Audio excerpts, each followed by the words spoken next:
안녕하십니까? 이제 만추도 얼마 남지 않은 것 같은데, 여러 사회 행사도 많고 그런데, 오늘 수요 특강에 많이 참가해 주셔서 대단히 감사합니다. 오늘은 우리가 아주 귀한 선생님을 모셨습니다. 전 천도교 감사원장을 지내시고, 또 지금은 동학혁명유적회 회장을 지내시는 주선원 박사님이십니다. 전에 감사원장을 지내셨기 때문에 제가 애칭으로 주원장이라고 부르는데, 예, 중국 여러 그 황제들 중에 아주 그 에피소드를, 여러 가지 전설을 많이 남긴 그런 분입니다. 오늘 주원장께서 우리 주 회장님께서 이제 유학과 동학에 대해서 예, 이거 사례 들려서 그랬잖아. 그러기 전에 사례 들려서 그러고 물 먹다가 예. 마스크 좀 쓸게요. 예. 동학과 유학에 대해서 특강을 해주시겠습니다. 동학이 유불선 3교에서 나왔다 이렇게 얘기를 합니다만은, 제가 보기에는 사실은 그 유학 그 배경이 가장 컸던 것 같아요. 우선 가문부터 그 부남공께서 유학에 아주 대가이시고 크나큰 그 업적을 많이 남기셨죠. 그 근암집이라는 책을 저도 가지고 있습니다만은, 아주 조선 유학을 집대성해서 정리해 놓으신 것이 아닌가 하는 그런 느낌도 있습니다. 그리고 실제 우리 삶에서도 우리는 그 유학의 영향을 상당히 많이 받고 있습니다. 그런데도 불구하고 우리는 사실 유학에 대해서 그렇게 잘 모릅니다. 저도 뭐 어릴 때부터 서당에도 다니고 뭐 한문도 좀 배우고 다소경도 조금 이렇게 접해봤습니다만은, 사실 살다 보니 뭐 깊이 공부할 그런 여건도 안 됐고, 그런 것을 저도 지금 개인적으로 좀 가슴 아프게 생각하는데, 우리 주 회장님께서는 아마 평생 유학과 동학에 대해서 관심은 가지셨겠지만은, 그 학문을 집대성해서 이루신 것은 불과 몇 년 전이 아니었던 것 같습니다. 우리나라 유학의 최대의 명문인 성균관대학교 유학대학에서 유학과 동학 이것을 깊이 연구하셔가지고 박사학위를 받으셨어요. 근데 박사학위 받으신 연세가 아마 70이 좀 넘으셨을 때가 아닌가 이렇게 생각이 되는데, 대단한 일이죠.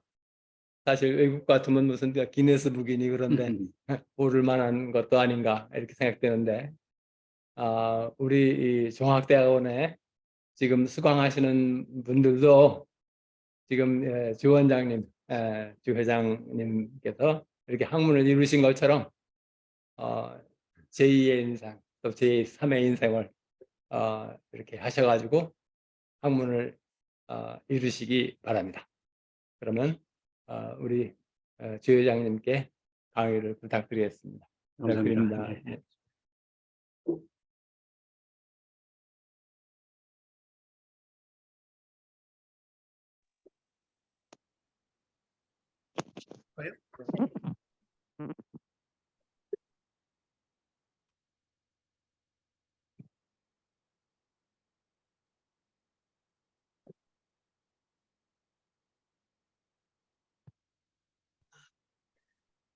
여기서부터 시작하는 거죠? 네.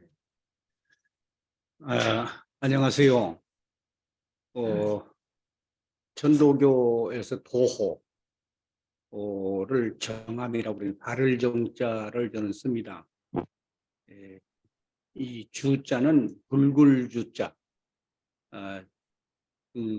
신유학, 원시유학을 이제 대개 은나라에서 주나라로 넘어오고, 주나라 말기에 공자가 나와서 이제 그걸 전체 통틀어서 원시 유학이라고 그럽니다. 그것이 이제 송나라 때 와가지고, 송나라 때 북송 오자, 이제 주렴께서부터 정의, 천 이렇게 쭉 이렇게 내려와서 이제 주자 때 와서 거의 다시 그 유학들을 집대성해서 사설을 만들고 논어, 맹자, 중용, 대학 이런 걸 만들어서 그때쯤 오면은 이제 그 전에는 중국에서 죽간이라고 그래서 이런 종이가 없기 때문에 대나무를 이렇게 갈라서 대나무 등에다가 이렇게 발처럼 엮어가지고 거기에다가 글을 쓴 것을 이제 그걸 책이라고 그럽니다. 이제 그것이 끝나고 주자 때 와서는 이제 종이가 나와서 인쇄술이 발달되면서 그 유학을 빨리 더 멀리 많은 사람들에게 펼칠 수가 있었기 때문에 그때부터를 신유학이라고 합니다. 중국에서. 신유학을 이제 하신 주자가 우리 주씨 집안에서는 시조로 모셔요. 물론 그 전에 또 이제 주자의 선대 사대조가 신안이 중국의 북송 쪽에 신안이 있었는데 전라도의 신안이 아니고 그래서 지금 우리는 신안주씨 이렇게 불러요. 근데 그 주자가 아들 손자 때 와서 이제 몽골이 쳐들어와 가지고 전쟁이 붙죠. 그래서 주자의 손자가 전쟁터에 나가서 전사를 합니다. 그런데 이제 그 증손자, 그 손자의 아들인 사람이 소위 주잠입니다. 외자를 썼던가 봐요. 주희 했듯이 주잠인데 그 주잠 할아버지가 하는 꼴을 보니 이 송나라 대신들이 몽골 소위 원나라 그쪽 침략자들과 협상을 벌이려고 하고 그러니까 이런 오랑캐들과 이렇게 하는 것을 나는 두 눈 뜨고 볼 수 없다. 이래서 소위 큰 선단을 꾸며서 남송의 한리막사 7명을 그 배에 태우고 상장군 구씨 지금 그 LG의 그 구씨 한국의 구씨하고 이 주씨는 지금도 결혼을 하지 아니해요. 이제 그 대선단이 이 저 남쪽 지금 그가 어디냐면 복건성이라는 데는 어디냐 하면은 지금 대만 바로 건너편입니다. 쳐다 보여요. 그 복건성 바닷가에 쳐다보면은 거기서 배를 띄워서 거슬러 올라 황해를 거쳐서 목포를 거쳐가지고 그때 당시는 목포가 한국 아니고 이 영산강을 타고 나주까지 들어와서 나주가 소위 항구입니다. 그래서 거기에 정착을 해서 한국으로 그 중국의 신유학자들 대가들이 몽땅 한국으로 들어와 버려요. 그래서 이번에 제가 박사 논문에서도 그 교수들과 항쟁을 하면서 그 얘기를 했습니다만 한국에 지금까지 가르치는 것은 안형이가 주자학을 가지고 들어왔다 이렇게 얘기를 하는데 그보다 근 60상 100여 년 전에 주자의 친증손자가 중국에 있는 그 한리막사 전체를 이 문화를 가지고 들어와 버려요. 그래서 나주 지금 그 시청자 뒷산에다가 그 근거지로 그 묘가 거기 있었어요. 그 주잠 할아버지가. 그래서 그러다가 다시 피해서 그 원나라 사람들이 이 조선에까지 고려까지 그때 고려 고종 때인데 고려까지 쳐들어와서 이걸 이잡지 뒤집어 가지고 주잠을 잡아내려고 그 한리막사들을 이 피신을 해가지고 지금 화순이 그때는 능주라고 그랬어요. 능성주씨라고도 불렀습니다. 그때. 그래서 이 경상도 전라도 이쪽이 장손들이 머무르고 그다음에 중파는 충청도 정도의 계파는 함경도 쪽으로 들러붙습니다. 그래서 그때 당시에 그 계파 중에 한 사람이 주원장이 이가 소위 본토 회복을 꿈을 꾸고 이 렁마주의 거지 대장 배우지 함경도의 거의 이성계하고 거의 같은 시기입니다. 조금 앞섰죠. 그래서 장백산을 넘어서 이제 중국을 원나라를 치고 명나라를 세웠다. 그래서 못 배우고 무식하고 사납고 그래서 이 주원장이는 우리 주시문에서는 별로 치질 않아요. 무관이고 우리 주시 주문에 그런 저런 장군들은 별로 효과가 없다 했는데 역시 그 주원장은 사람도 많이 죽였지만은 이제 아들 손자 때 와서 비로소 잘 다스려서 소위 그 유명한 명나라가 자리를 잡게 됩니다. 그래서 중국의 유학, 신유학의 진짜 백기는 이미 주자미가 고려 고종 때 한국으로 들어왔기 때문에 지금도 이제 그 유학을 진실로 얘기하는 데는 지금 중화민국의 중국의 학자들보다는 한국에 유학을 하는 사람들이 더 많이 그러니까 한국에 들어와서 그 정몽주라든지 이색이라든지 그 뒤로 이제 태계 이황, 이율곡 이 학자들이 사단 칠정론을 논하고 철학적으로 더 발전시켰기 때문에 그것이 다시 일본으로 건너가서 유학이 꽃을 피우게 되는데 그만큼 한국의 유학은 대단히 많이 발전을 했다. 그런 의미에서 이제 제가 저는 이제 그 복건성에 가서 그 주자의 묘에 가서 절도 하고 충문도 한번 읽어보고 거기 지금 거기 복건성에 가게 되면 어떤 것을 볼 수 있냐면 복건성에는 그 우리 고향과 같은 느낌이 들어요. 그 묘소를 참배하고 내려오는데 겨울에 우리 또랑이 있죠 시골에 절절절절절 맑은 물이 흘러내려가요. 그 미꾸라지들이 막 피어 올라갑니다. 옆에는 자운형 밭에서 흰나비 노랑발비가 날라요. 아니 우리 어렸을 때 그때 그 모습이에요. 그래서 한국에 온 것 같다. 언어도 우리를 안내하는 사람들이 지금은 이제 북경어를 쓰지만은 이렇게 학교하고 써놓고 읽으라 하면은 학교하고 읽습니다.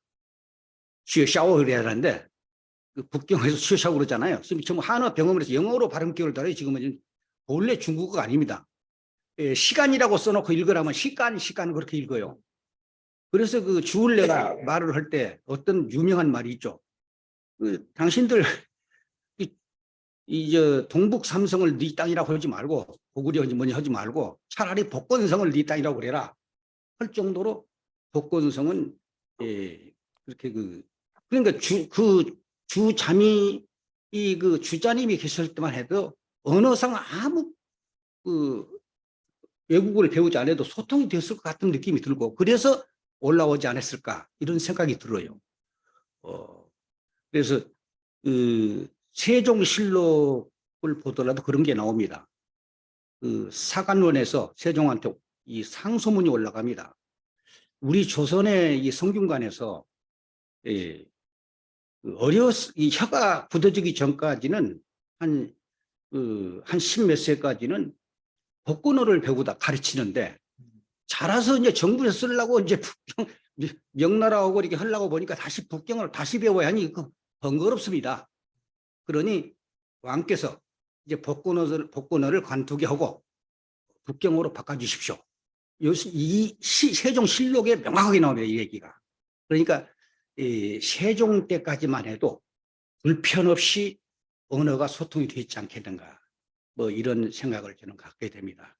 그래서 관심을 갖게 되고 시족적으로도 학교에 가서도 교수들과 많은 토론을 하고 한 5년 동안 고생을 많이 했습니다만은 유학에 관심을 가졌고 또 한 가지 유학을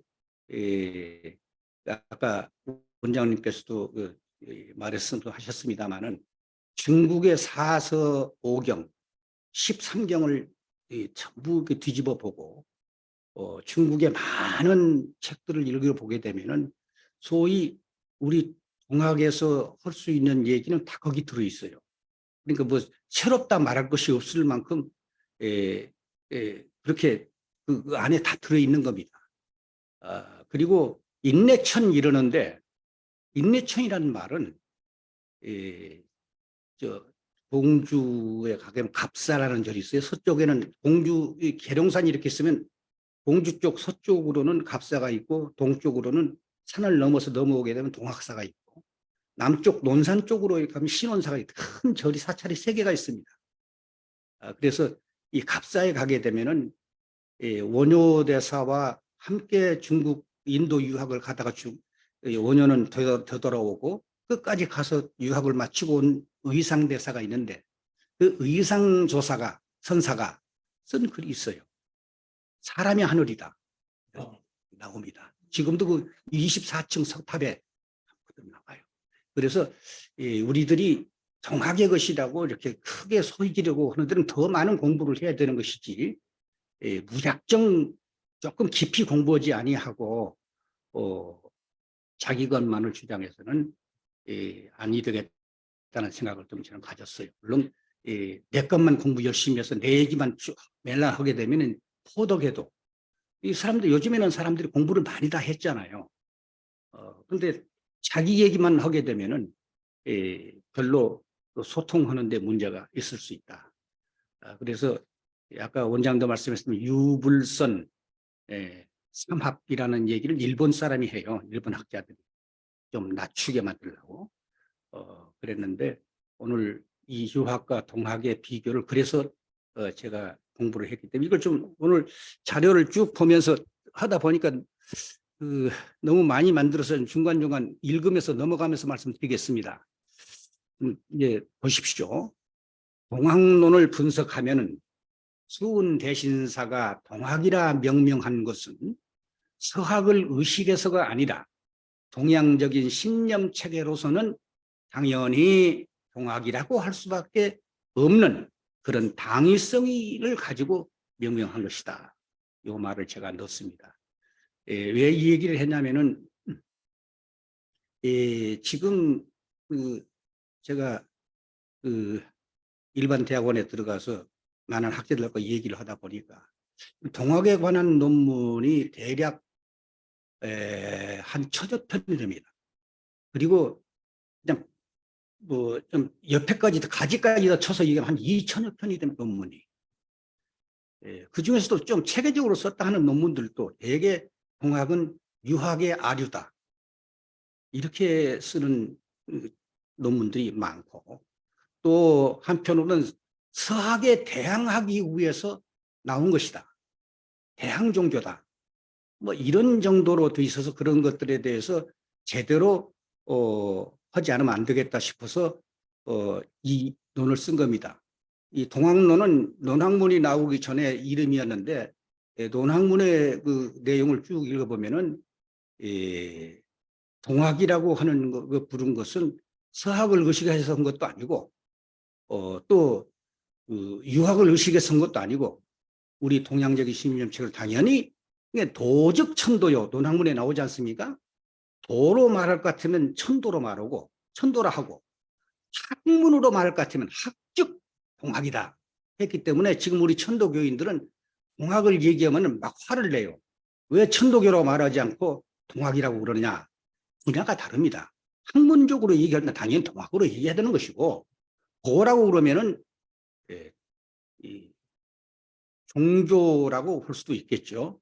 우리나라 이 종교 릴리전이라는 말은 일본 학자들이 그것을 릴리전을 번역하면서 종교라고 번역했기 때문에 우리가 그냥 별 의식하지 않고 종교로 부를 뿐입니다. 그러나 수은이 살아계실 때만 해도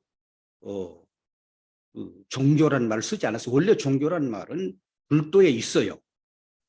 과거에 있으니까 그러나 일반적으로 쓰지 않습니다. 그때까지만 해도 유교란 말도 없어요. 유도, 불도, 선도, 도로 통용이 했기 때문에 대신사님도 도로 말할 것 같으면 천도고 학으로 말할 것 같으면 동학이다 했기 때문에 분야가 다르기 때문에 그런 걸 가지고 얘기해서는 조금 생각이 짧은 것이 아니겠는가. 저는 오히려 자꾸 천도교인들이 동학을 쓴다고 동학을 싫어하는 까닭에 이제는 어떤 것이 나왔냐면은 대전에 가면 안경전이라고 하는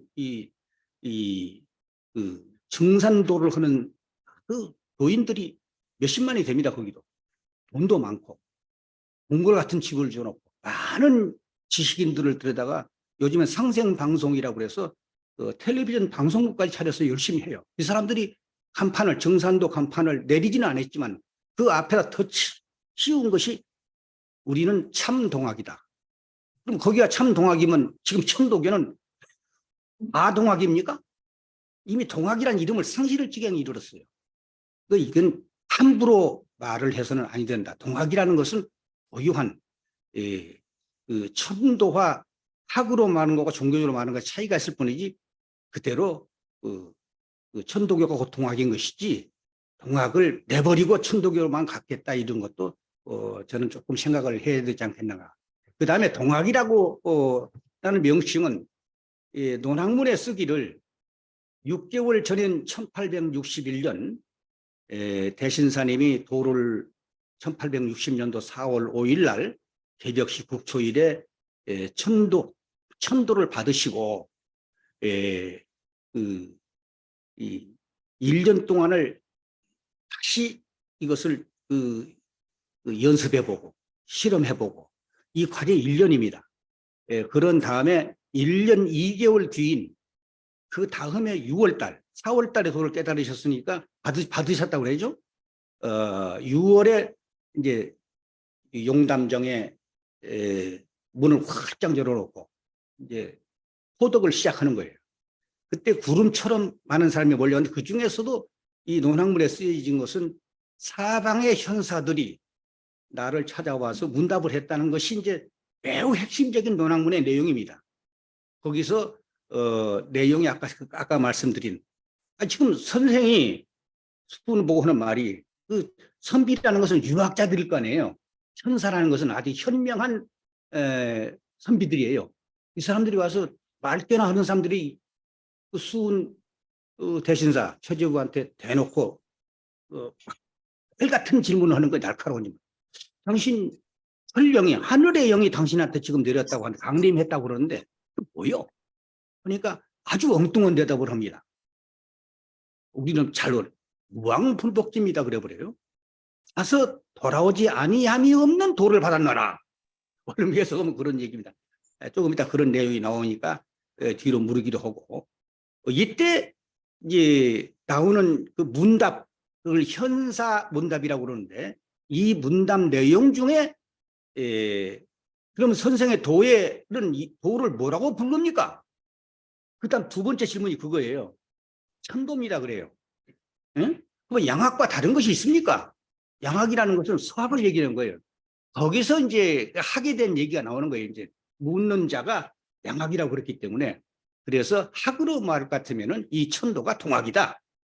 여기에 그 나오는 거예요. 수은 의암 손병희 선생 성사께서도 구동학을 이제 천도교로 만드실 때 그냥 무작정 만든 것이 아니라 이 논학문에 나온 대신사님이 당초에 선비들을 부를 때 당신 그러면 천령을 받은 게 뭐요? 뭐라고 불러야 됩니까 우리가? 그러니까 천도라고 불러라. 이게 첫 번째고 그 다음에 학으로 말하면 동학이다. 두 번째예요. 그리고 여기에 나온 문답에서 소위 동학이 처음 나온 것입니다. 동학이라는 말은. 그러니까 다른 사람의 말도 아니고 동학이라고 명명한 것은 수은 최저우 대신사. 또 그때 바로 시작된 것이다. 동학 창도를 서학 대응이라거나 유학의 아륜에 대한 반론을 많이 제가 했어요. 그걸 하려면 너무 북대기가 한 250페이지가 되죠. 제 논문이. 다 얘기할 수는 없고. 여기 그대로 썼습니다. 한문에 나오죠. 천령 강림 선생 하위 기연냐니까. 천령이 하늘의 영이 선생에게 내려 임했다고 하니 하위 기연. 어째서 그런 것이 그렇게 된 것입니까? 하고 물으니까 수기, 받을 숫자, 무왕불복의 이치를 내가 받았다. 가서 돌아오지 아니함이 없는 이치를 받았다. 그렇다면은 이 뭐로서인가 하도이 명조이까 그 도에 어떻게 불러야 됩니까? 이름을 붙여야 됩니까? 천도이 아니라 천도라고 하느니라. 여 양도 무리자호 양도와 다른 것이 없습니까? 다를 이자죠? 다른 것이 없습니까? 그러니까 운즉 일야요 운인즉 하나고 도즉 도즉 동냐라 도도 같다. 여기서 볼 때 제가 아까 말씀드린 가지 이 도는 곧 종교적인 것으로 말하는 신앙적인 측면으로 보면은 사업과 같다는 얘기예요. 똑같이 이즉 비아니라 이것이 이제 매우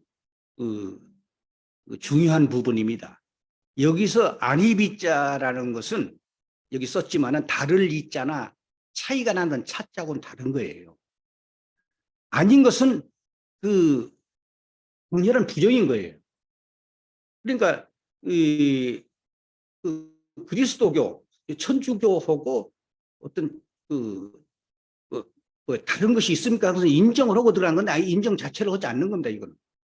그 앞에는 도인적 공연 한 가지고 운도 하나다. 이것은 같은 시기에 이 시기에 같이 공존할 수 있고 또 종교로서도 같은 것이지만 그때 당시에 서학 천주학이 이 뒤늦게나마 우리 조선에 들어와서 마구 퍼질 때입니다. 수은 이전서부터 이미. 그러니까 그런 내용을 담은 것이다. 그러니까 그런데 그 밑에 썼죠. 강내 부자지도즉 깨달을 각자 부자는 공자님의 도를 깨닫고 보면은 이분이 본시 수은이 유학자시기 때문에 유학자도 보통 유학자가 아니에요. 퇴계 학파의 최고 종착역인 근암공 최옥의 친자식으로서 17살까지는 아버지 밑에서 맹렬한 학문을 했어요. 그러니까 우리 몽중노소문학과에 보더라도 무불통지를 했다고 그러니까 거의 그냥 눈 감고도 전부 그냥 당초 태어날 때부터 천재적인 머리를 타고났지만 겸손하게도 수덕문에 썼습니다마는 대단하신 분이었는데 공자의 도를 깨닫고 보니 이리지 소정야라 논기 유아지 도즉 대동이 소이다. 크게는 같고 여기는 다르리자를 썼어요. 서학에 대해서는 비약을 해버렸지만 여기는 이야. 다른 바가 있다. 좀 차이가 납니다. 유학과는. 이런 내용이 여기에 나옵니다. 그 다음에 넘어갑니다.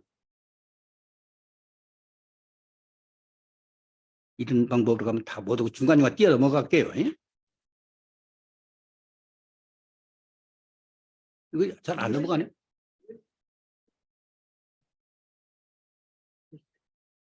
요거를 딱 눌러. 여기 있어. 거기서 눌러야 돼? 네. 2번.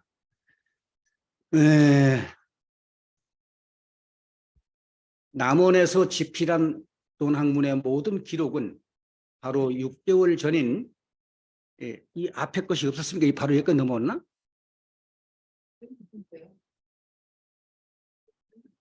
눌러보세요. 아니요, 그쪽 건데 요거를. 요거? 네.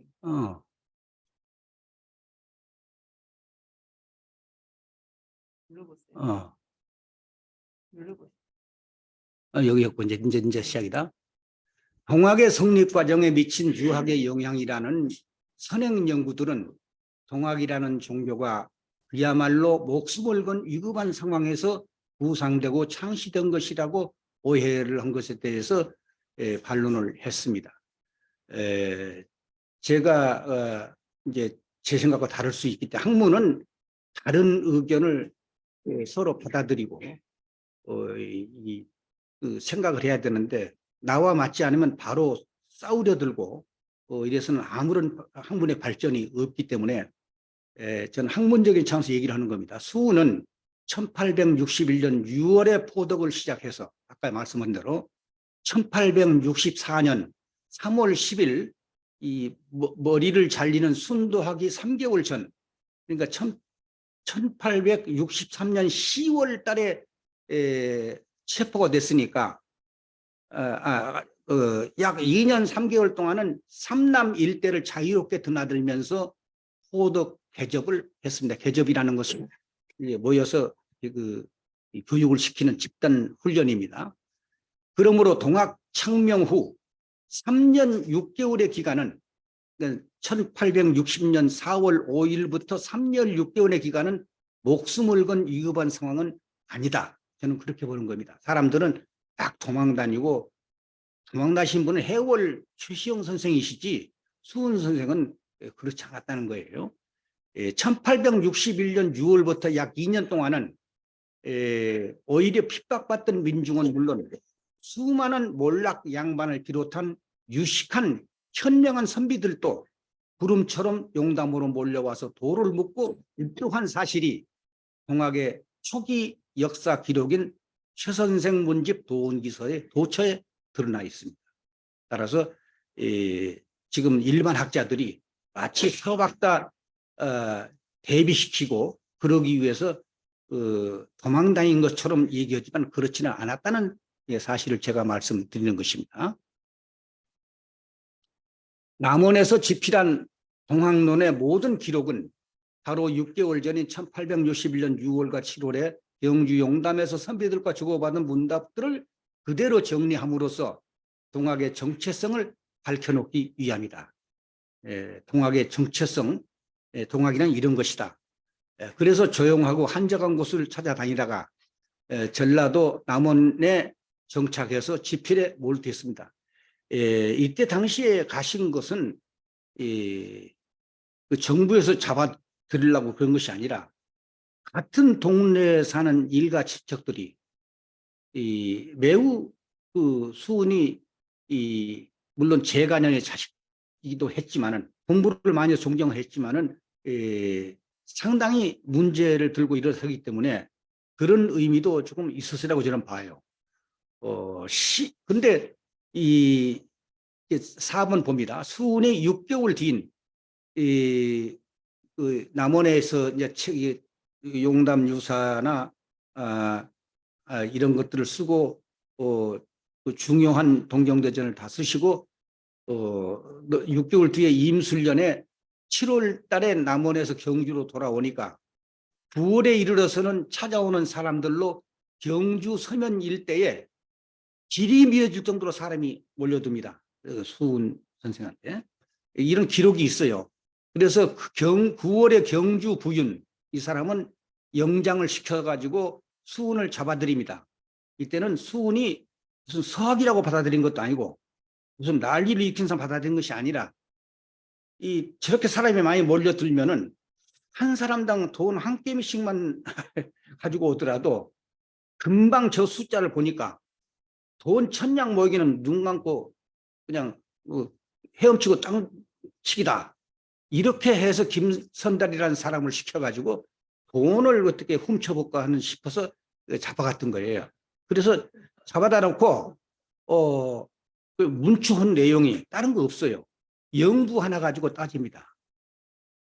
네가 무슨 그 배운 게 있다고 너 이렇게 선생 노릇을 하냐? 너 영부 이게 뭐냐? 이게 무당집이나 하는 것 아니냐?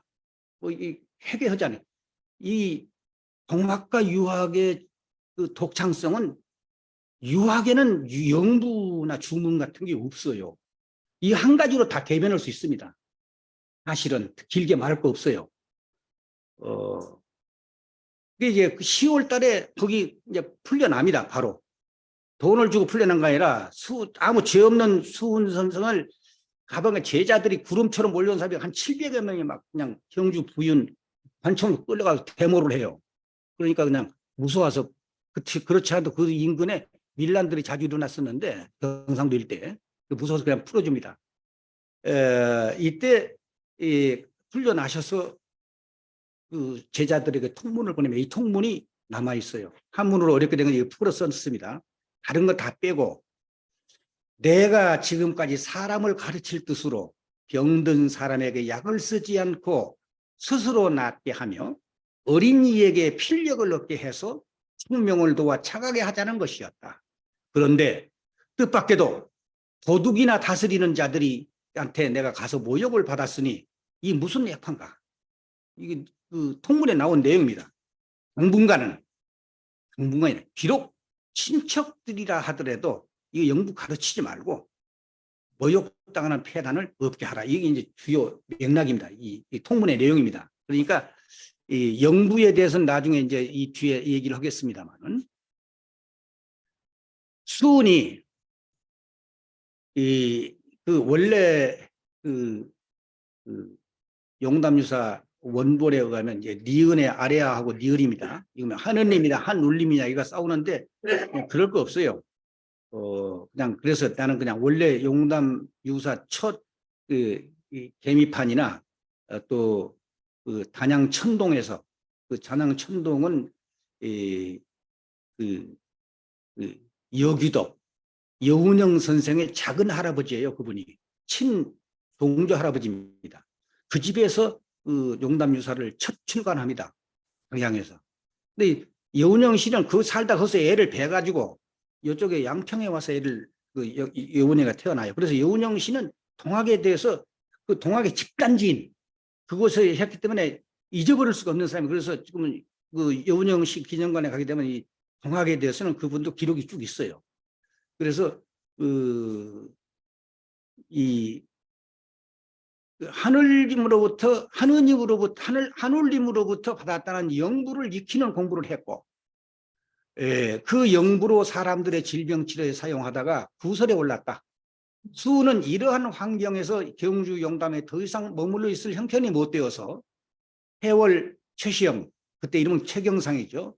최경상에게 머물 곳을 마련토록 해가지고 11월 9일 경북 경상북도 흥해 매곡동에 있는 선봉조의 집으로 거처를 옮기십니다. 그래서 거기에서 이제 내용이 나와요. 다시 어린이들에게 붓글씨 쓰는 공부를 시키는 내용이 나옵니다. 이게 이제 우리 그 역사 기록에 나와요. 근데 우리가 이제 나중에 따로 얘기할게요. 또 다시 활기를 찾습니다. 그 동해안 지역으로 포덕을 시작했다. 이때 수우는 영천, 청하, 영덕, 영해, 대구, 신령 등지에 포덕을 하시다가 그 지역들이 너무 넓고 도인수가 많아서 직접 수훈이 직접 다 가르치기는 벅참을 느끼고, 그래서 각 지역의 책임자를 조직해서 교화를 하는 것이 바람직하다고 판단을 하게 됩니다. 너무 사람이 많아지니까. 그래서 그 다음 달 12월 26일에 30여 명의 접을 공식화하고 각각 지역의 접주를 임명합니다. 이것이 소위 동학교단의 조직의 효시가 되는 것입니다. 이것은 소위 접주, 접장 이런 것이 여기서부터 비롯되는 것이죠.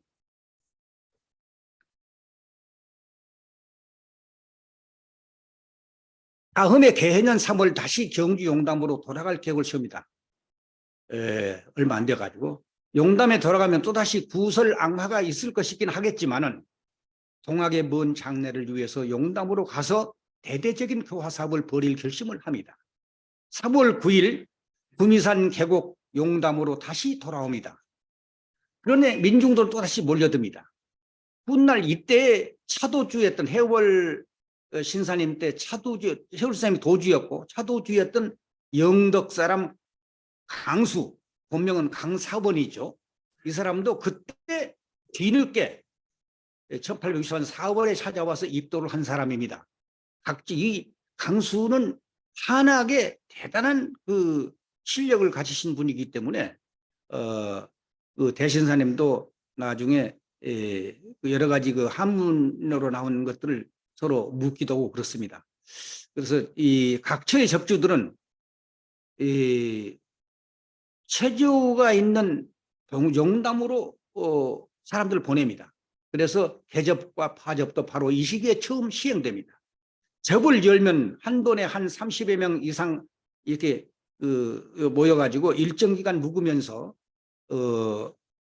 체계적인 교화를 받도록 해가지고 천도, 통학이라는 도학을 수행하고 수학하는 집단 교육이라고 보면 될 것입니다. 그 다음에 이제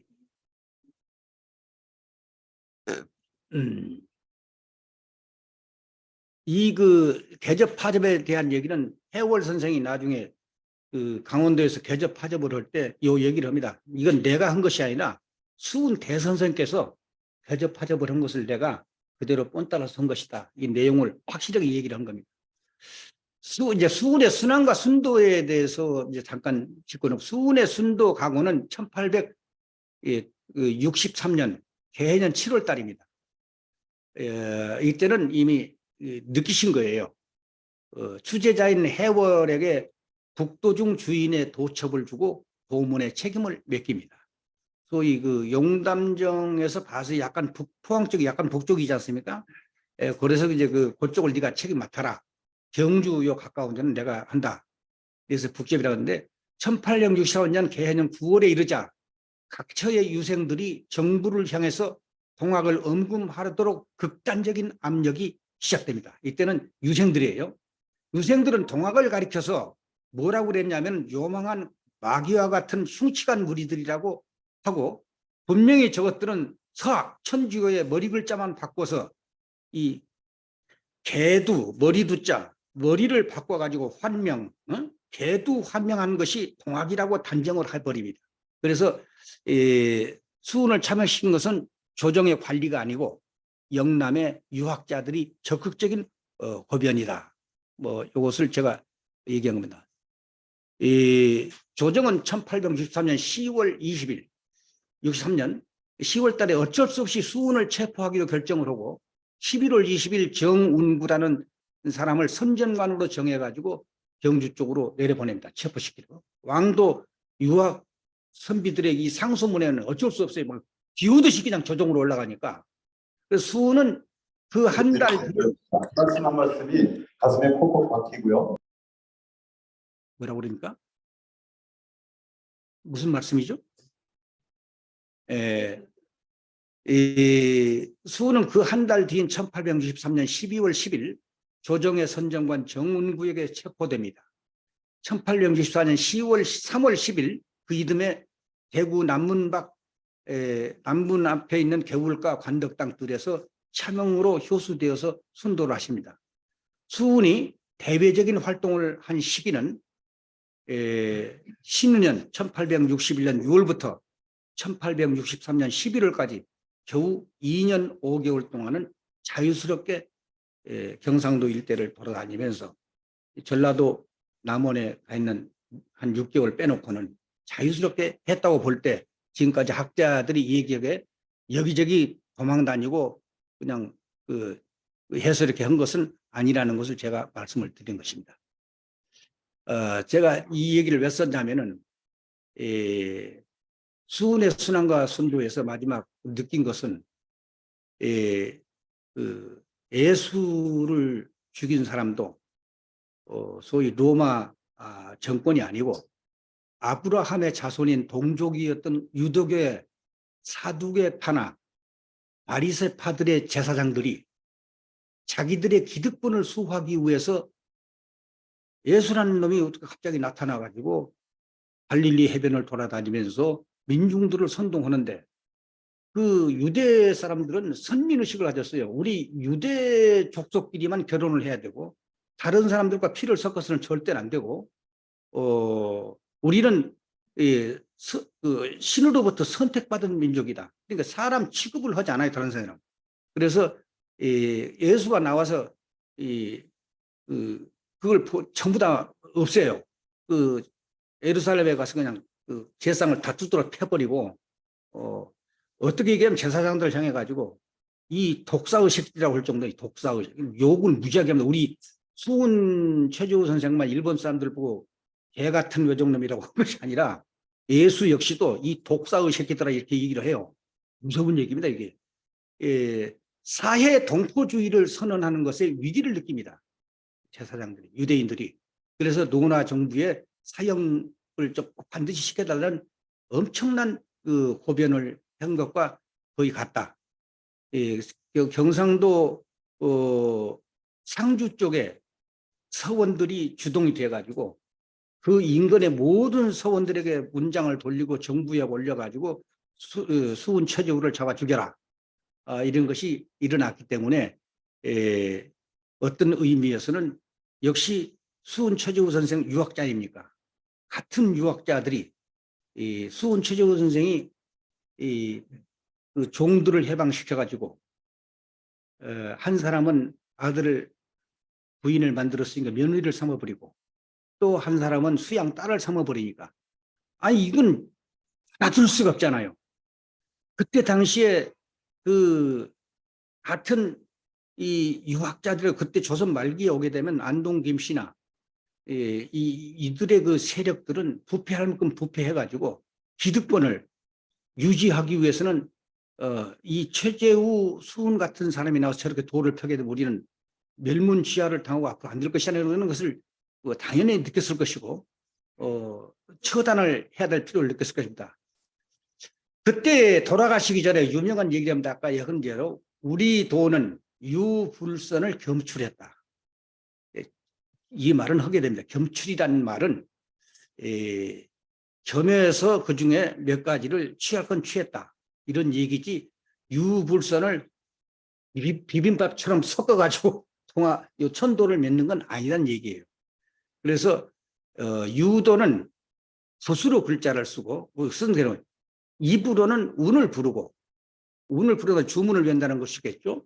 제사를 지낼 때는 소와 양을 썼고 불도에서는 청결도장을 하고 이 불교에서는 도장이라고 읽지 않아요. 이 마당장자를 량이라고 읽으면 도량, 청결도량 이렇게 씁니다. 그리고 손에 염주를 쥐고 머리에는 흰 두건을 쓰고 백납이 흰 쌀의 인등치성이라고 해월 신사님 때는 인등치성이 있었어요. 크게 해놓고 쌀을 이렇게 올려놓고 그게 초를 꽂아서 강원도에서도 했고 전부 다 해월 신사 때는 했습니다. 이런 것을 그 해월 신사가 했어요. 그리고 선도에서는 용모환태, 의관은 유색, 우리 좀 천도교 도복이 푸른 색깔이지 않습니까? 그때 당시 해월 신사님 때 이런 이제 의제를 하나씩 만들어 가는데 대개 의복이나 이런 것들은 선도적인 것에서 많이 취했다. 제사 때는 패백을 쓰고 종이를 바치고 안수의 특징이다. 그러나 동학은 그때 알맞게 취할 건 취하고 버릴 건 버려서 이렇게 의식을 만들어가는 과정이 있다. 나중 사람들이 오해가 없도록 해라. 이런 유언을 남긴다. 수훈 선생이 해월한테 해월을 돌아보고 이런 내용을 제가 좀 썼습니다. 이게 좀 철학적인 용어여서 좀 대충만 넘어가겠습니다. 창조적 순환사관이다. 수훈의 순환사관은 창조적 순환사관이다. 창조적 순환사관은 과거로 돌아가는 것이 아니고 원시 반복도 아니고 나선형으로 나가되 그냥 직선으로 가는 게 아니라 이렇게 나선형으로 진화되는 그 순환입니다. 기존 질서의 몰락은 그 사회의 문화 및 도와 불가분의 관계로 이어지는데 문화는 도의 씨앗에 의해서 이루어지는 것인데 문화의 씨앗 역할을 하는 도가 유도를 얘기하는 겁니다. 불도를 얘기하는 겁니다. 그 기능의 한계점에 이르게 되면 문화가 쇠퇴기에 이르게 된다. 이 말은 용담유사의 12제국 대지론수 다시 개벽 아닐런가 라는 말씀에 창조적 순환사관이 함축되어 있다고 보는 것입니다.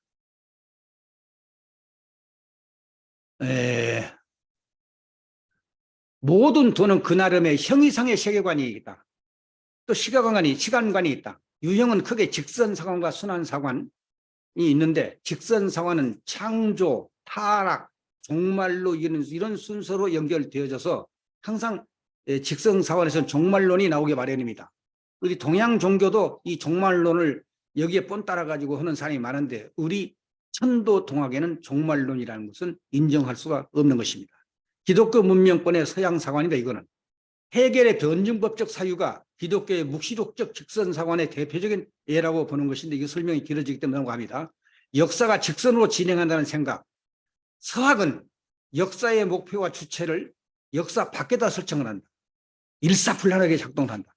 그러나 동양의 우리 순환사관은 달이 보름과 금음을 반복하면서 이렇게 자꾸 돌고 생물이 이 봄, 여름, 가을, 겨울 사시를 따라서 성쇠하고 이렇게 순환하듯이 역사도 주기적으로 순환하는 것을 믿는다.